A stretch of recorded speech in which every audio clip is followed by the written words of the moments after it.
Just ahead on American Black Journal, we'll talk with Dr. Yusef Bunchy Shakur about his documentary, Redemption Road, and his leadership role at a local nonprofit that's focused on racial and social justice. Plus, the historic home that played a major role in the voting rights movement is on exhibit at the Henry Ford. Don't go anywhere. American Black Journal starts right now. Across our Masco family of companies, our goal is to deliver better living possibilities and make positive changes in the neighborhoods where we live, work, and do business. Masco, a Michigan company since 1929. Support also provided by the Cynthia and Elsa Ford Fund for Journalism at Detroit PBS. The DTE Foundation is a proud sponsor of Detroit PBS. Through our giving, we are committed to meeting the needs of the communities we serve statewide to help ensure a bright and thriving future for all. Learn more at dtefoundation.com. Also brought to you by Nissan Foundation and viewers like you. Thank you.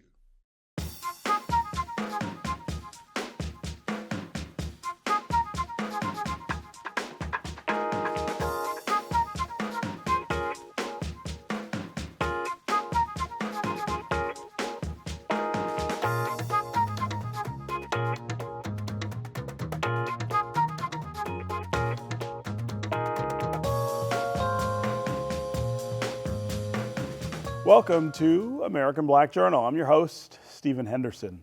The Detroit premiere of a documentary that chronicles the life of community activist Yusef Bunchy Shakur takes place on June 25th at the Charles H. Wright Museum of African American History. The film is titled Redemption Road, and it traces Shakur's transformation from a young gang member to an author, educator, and neighborhood organizer.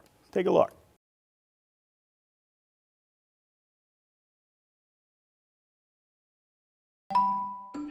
Once upon a time, I had a child. I named him Joseph. This young man grew up hard, not unlike some of your own children. Grew up on the lower northwest side of Detroit, Ferry Park, 14th, 12th, Linwood. Broken home. Mama young, daddy young. Grew up on the streets. The streets were his mentor. What was his father like? He didn't want to stand up and face his responsibilities as being a father. He terrorized people. He was terrible. When I turned to the left, I saw gangbangers. I saw guys selling dope. And then to the left of me, I see prostitutes. I see pimps. For an 8-year-old, his hero is Spider-Man, Superman. My hero is Killer Mike. So when I become a gang member, it's a direct result because I see Doc Strange gang banging on the block every day. I'm basically signing up to destroy my neighborhood. Because I'm trying to be filthy rich. I'm trying to be the drug kingpin around this. We had did to them, man, so they came up to the church shooting up at the church. Now, what type of shoot up at the church? On the charges that Joseph was convicted for, I would have to say that Joseph didn't have nothing to do with that case. Yusef found himself imprisoned for a crime he did not commit. I'm fighting like every other week. I've been in the hole 7, 8 times. I said I was lonely. I was homesick.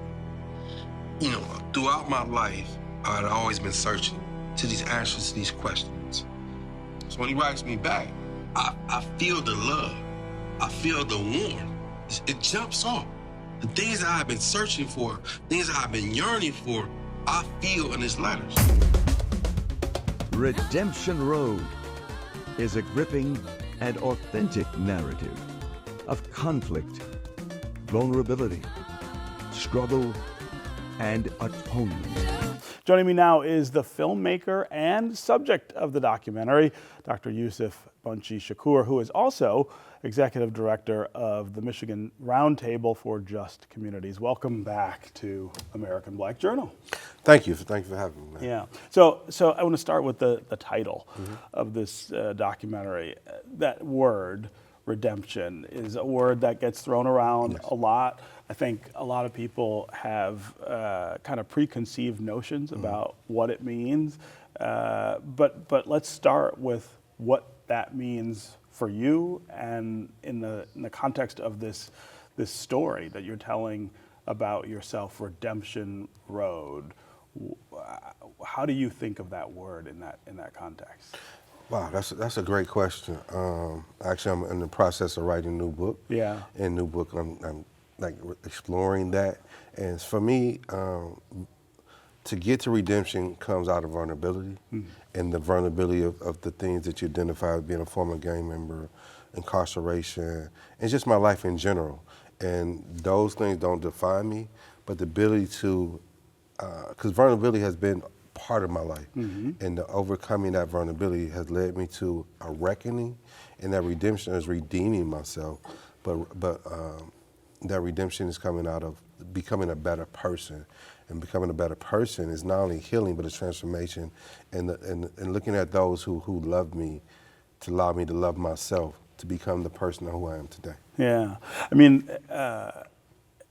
redemption doesn't have to mean regret or apology necessarily. Right. It's about growth, I feel, and sort of incorporating who you were into who you want to be, and that's really different than the way I think our culture and our society uses that word, kind of imposes it on people to say you have to redeem yourself. That's kind of a negative. I think you're thinking of it in a really different way. Absolutely, in a different way. Again, going back to vulnerability. Yeah. And I think that the more we engage our vulnerability, the more freedom we find of ourselves, and that is redeeming. That is changing, but. Everybody changed, but not everybody transformed. Yeah. And that transformation is the growth, is to become and not everybody comes out to be an activist or whatever. I'm fortunate to do multiple things, but that's the continued growth, my continued transformation, my continued of redeeming myself every day. And nothing that's even bad. Yeah. You just want to be the best person I can be. Yeah. How hard was it for you to tell the story through the film? I mean, I always think it's hard to tell any story. It's hard to make a movie. But if you're doing it about something so personal and that something is so much a part of you, that maybe adds an order of difficulty to it. That's another great question. Fortunate enough for me, I've written a book. Yes. And so the book was kind of the precursor.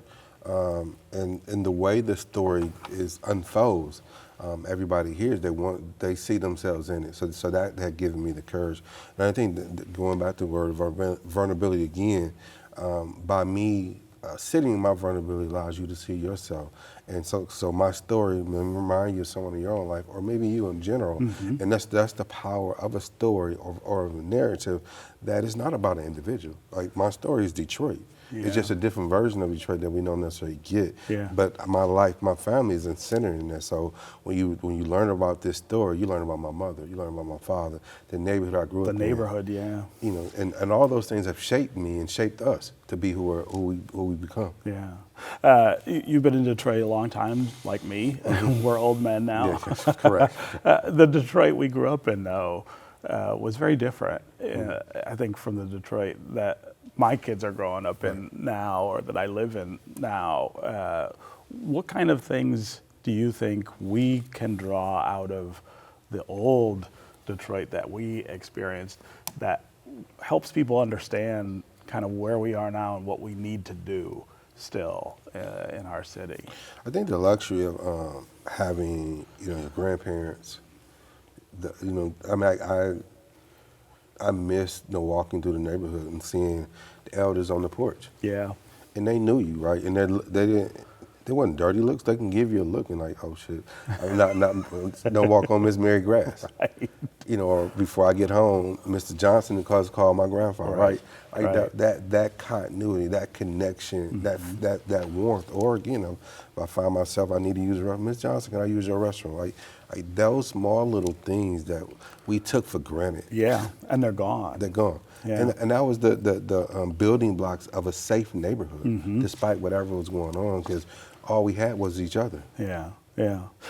When you are doing the work that you do now, especially with young people, what do you see in them that reminds you of when we were that age, or the Detroit that we grew up in. And what I see in them is that youthful person that's still trying to find themselves. Yeah. Like for me, I think as a man, how do I go back and continue to bring that little boy who was stripped of his ability to grow up? Yeah. Normal. Right? Yeah. And sometimes every kid is growing up differently, but are we truly allowing kids to be their full selves as kids? Yeah. And many of them are growing up very fast, and that's damaging. And that's the part I see. And I think that's a common thread line. And I think also, how do we support the parents? Because I hurt when my mother hurt. Because at the end of the day, my safety net was my mother. And so even though she never told me she was hurting, I can feel it. You can see it. When she was happy, I was happy. And so the balance between a child being productive is the balance of how productive of their parents and their household and their neighborhood. Yeah, yeah.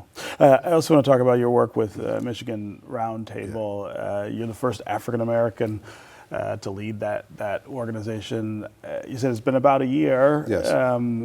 Let us know how that's going and how you're finding the work. Well, let me first acknowledge that I'm grateful for my board chair, Dr. Lisa Jackson. I'm grateful for my deputy director, Joe Drew Huntley. Those two, we're forming a strong team. I think the organization has like, and I'm realizing some organizations go through leadership change, some organizations go through a shift of its mission. Very few do both at the same time. Yeah. And we did both at the same time. And so regrounding ourselves, but I'm continuing to learn that our work matter. We're transitioning from our regular office in the New Center area, where we will be moving to the Mama Community House as our permanent residence, as our office. So we'll be one of the very few organizations where our office is where we work. Is in the neighborhood. Yeah, exactly. And so I'm looking forward to that. Yeah. If you had to kind of sum up the vision that you're trying to bring to the work, what's different about that? So the difference in the vision that I've, up under my leadership, we have 4 anchors: building community power, dismantling stigmas and building pathways, youth leadership and self-determination, and corporations for communities. And those buckets is where our work is at. And so, give an example of building community power. There's a lot going on in Detroit. But even with our new mayor, and she's made a declaration. How do we build up our neighborhoods? And so our goal is, how do we hold her accountable? How do we hold our administration? How do we hold corporations accountable? Not as if it's their fault, but again, if downtown is building and is doing great things, then the neighborhoods has to be building and doing great things as well. But they're 2 different dynamics, but they have to be in alignment and complementing each other. And that's where our through line is. Yeah. Do you feel like that's happening or possible right now, or are we still really at the beginning stage? I think we're at the beginning stage. I mean, we're so far behind, but it's as you know, with the work you guys, it's starting with conversations. Yeah. Having tough conversations. Right. And sometimes we may not see it eye to eye, but through that tough conversation, we can get harmony. Right? And you don't have to be from poverty to care. But you have to be willing to go to face poverty to learn why you need to care. Yeah, I feel like a lot of people have to see more of what people's lives look like in Detroit right now to really understand what challenges we have. And just going back to what we talked about earlier, like growing up, like poverty is nothing that it's not a black thing. Right. It's not a white thing. Right. It is an American thing. It's a poor thing, right? And so we're all responsible. Yeah. And this is, and once we take more of that responsibility, this is we're responsible for building a just community. Yeah. And that's the call of action. Yeah. Okay, Dr. Shakur, it is always good to catch up with you. Congratulations on the documentary, and you're working on another book, right? Yes, I am. Yes, I am. What's that book about? It's called Dear Ava Jo and Baruti, A Son's Reckoning and Love Through Letters. So it's a book that I'm writing to my father and my deceased mother. Oh, wow. I can't wait to read that. Thank you. All right, thanks for being here. Thank you for having me. The Selma, Alabama home that served as a sanctuary and strategic hub for Dr. Martin Luther King Jr. during the 1960s is now on display at Greenfield Village in Dearborn. The Jackson home is the newest addition to the Henry Ford's collection of exhibits that showcase important moments in our history. Bridge Detroit's Michael Walker spoke with the president and CEO of the Henry Ford, Patricia Mouradian, and the curator of Black History, Amber Mitchell, about acquiring and restoring this house. The Jackson home was a planning site for the 1965 Selma to Montgomery marches. Leaders, including Martin Luther King Jr., visited the home in Selma, Alabama, organizing the fight for voting rights. Dr. Sullivan and his wife, Mrs. Richie Jean Sherritt Jackson, opened up the doors to their home in '65 for the movement towards voting rights in the United States. And so the work that they did in '65, really providing a place of respite, hospitality, a safe place for movement makers to lay their head. The Jacksons had been longtime friends with Reverend Dr. King since their wives were childhood friends. But they had also been an undercurrent of movement making all throughout Selma and really across the South, really starting in the early 1900s and leading up to a really more intense time in the 1960s. And so as the Jacksons became closer to understanding what was going on and how their role needed to play out, they decided that they would take a great personal risk, and that is welcoming Dr. Martin Luther King Jr. into their home, as well as other members of the movement. The Jacksons' home is one of many epicenters in the city of Selma and across the Alabama Black Belt of folks who took on great personal risks to make sure that all of us had access to the voting rights that are promised to us as American citizens. The Henry Ford president and CEO, Patricia Mouradian, shares why Jackson's daughter reached out to the museum. In February of 2022, Joanna approached us pretty much out of the blue and asked if she could explain to us why this house was so significant. And so she told us the importance of this house on a virtual call. She had had this house in her own possession since her parents passed away, and she was trying to run it as a museum for about 10 years. And as she started to think about the future, the significance of this home, she was concerned about where it would end up, since she was an only child and she has no heirs of her own. And so she was looking for a place for the house to go and exist and be cared for in perpetuity. So she did a lot of research and a lot of homework. She knew that we had Greenfield Village, and that Greenfield Village was a place where we preserved and restored significant structures that tell stories that people can immerse themselves in. And so at the end of that call, she basically said, "Patricia, this house belongs in Greenfield Village." And that's when all our work began. Amber Mitchell, the museum's curator of Black history, worked closely with Joanna Jackson throughout the project, hearing stories about her childhood home and the people who would visit. I always sit in awe of Miss Joanna as I work with her, work in consultation with her, have gotten to know her very closely over the last several years over the course of this project, is, always understanding there is something new to learn. I think one of my favorite aspects of working with Miss Joanna is thinking about a person like Dr. Martin Luther King Jr., who, for me, is this big 3,000 foot tall figure. He's larger than life, right? But for her, that's her Uncle Martin, right? That's her Uncle Martin that shared cookies and bribed her with cookies and had tea parties with her and was really this human being. And so what I'm really excited to be able to bring out in this exhibition is the humanity of our movement makers. That these are not only just folks who took on a role that was necessary, but they were also parents, siblings, children themselves.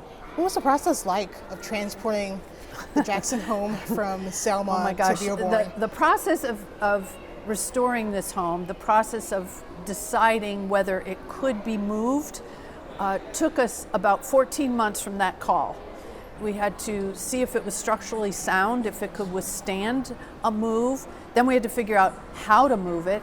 The house came with all of its contents, and those contents were significant. The family saved everything that Dr. Martin Luther King touched. The chair he sat in, the dining room table he ate in, the beds he slept in, the pajamas he wore. They saved it all. And so that was going to be moved with the house. What was determined is that the house, all the extraneous parts, the roof, the chimney, the porch, would all be taken off so that it was down to a core box. That box of the home would be cut in half and basically wrapped and put onto a specially built cradle on the back of a wide load flatbed, and we took it up to Michigan in two trips. And then, of course, the roof and the chimney and the porch all went separately. This is the Henry Ford's first major home acquisition in 40 years. Why was it so important to bring the Jackson home here to the museum? The idea of moving a home or moving a building, it's not really best practice anymore as far as historic preservation goes.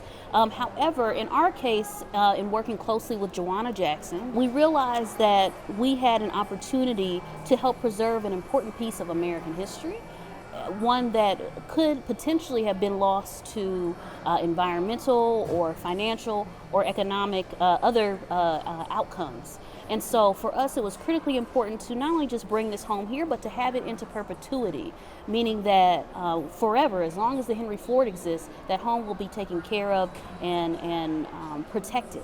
I think as an organization, it was also really important for us to put our money where our mouth was in terms of preserving African American history. As curator of Black history, I started with this project, and it allows me to also dig into additional stories of African American history that touches all aspects of the Henry Ford's collections now, in the past, and in the future.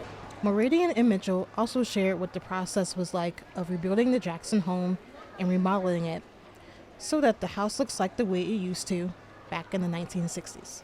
We wanted to make sure that everything that was integral to that home, that basically the walls told a story. So we wanted everything to be preserved. And so it took a lot of care and historic structure specialists to know how to put it together in the most authentic way. The other thing, though, we had to think about was the fact that the home had been in Selma, Alabama, which has way different weather conditions than Michigan. So we had to make sure that it could withstand the winters here, and so we had to put in different kinds of heating and cooling systems, and also make sure that with the numbers of people that would be coming through the home, that the house would be sturdy enough to withstand repeated traffic through the house. And then you have over 8,000 artifacts that you brought up from Selma that were in the house. What has it been like with you and your team going through those items and making the house look like it did in the 60s? You know, it has been a real interesting project to take a home that had been lived in over 100 years. It's built in 1919, designed by Wallace Rayfield, who is the second licensed Black architect in the United States. And it has 3 generations of Black teachers and Black dentists who live in this home. And so in doing the detective work to try and reverse that, right, to go from when we acquired it in 2023 to the way it looked in 1965 has been a real interesting labor of literal physical pulling up carpet, pulling off drywall to find the things up underneath and really do that sort of historical detective work, but also going through archives to see this very well documented and well photographed home that people don't know is this home, right? As far as the restoration of the home and pulling back these things, like we mentioned, the family hung on to everything. That was a priority for them. And honestly, I wish there were more folks who would hang on to everything that their family had. But it was a priority for them, so it made it a little bit easier for us to be able to have these really critical pieces like Dr. King's chair, the chair he was sitting in as they all watched the speech given on March 15th, 1965, the We Shall Overcome speech by ABJ. That's already there. All we have to do is make sure that it's conserved, make sure that it's stable enough to be out on the floor of the exhibition when it opens, right? But there are other smaller things that we also had to do some digging for, right? Where we had to find the correct television to make sure that that's historically accurate. We had to look for some of these smaller pieces that might have been lost to time, like some certain vases and other things that may have been gotten rid of. We also have worked very closely again with Joanna to get her own reminiscences about what was her mom's taste What did she like? Her taste versus the previous owner's taste, very different, so that we can literally see in layers on the walls of the home who was living here and when, right? So that allows us to put together an awesome timeline and to be able to better understand what life was like for this family in particular, and what were the tastes of these ladies who lived in the home, who really left an imprint on not only just the family, but really the magnitude of the voting rights movement and the Voting Rights Act of '65.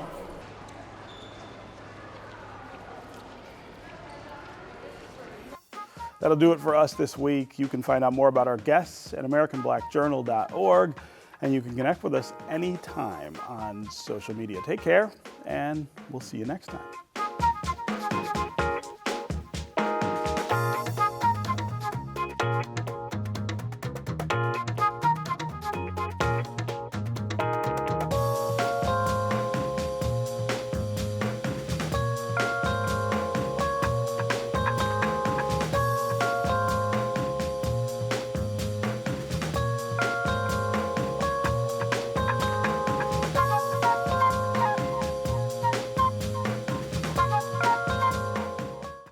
Across our Masco family of companies, our goal is to deliver better living possibilities and make positive changes in the neighborhoods where we live, work, and do business.